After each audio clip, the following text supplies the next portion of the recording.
జై శ్రీరామ్. ఎవరైనా ఈజీగా చేసుకునే స్నాక్ గోధుమ పిండి,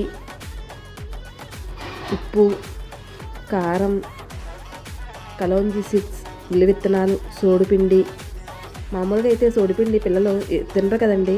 దీని కాంబినేషన్లో చేసి చూడండి ఒకసారి. కాస్త నెయ్యి, కరిగించిన నెయ్యి, తగినంత నీళ్ళు వేసి ఈ టెక్స్చర్లో కలిపి ఒక 1 అవర్ రెస్ట్ ఇచ్చిన తర్వాత ఇలా ఉండలా చేసుకొని చక్కగా చపాతీలో ఒత్తుకొని చక్కగా బిస్కెట్ షేప్లో, డైమండ్ షేప్లో మనకు నచ్చిన విధంగా నచ్చినట్లుగా కట్ చేసుకొని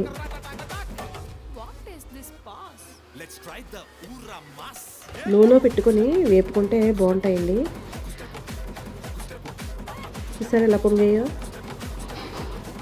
హెల్దీ స్నాక్ రెడీ.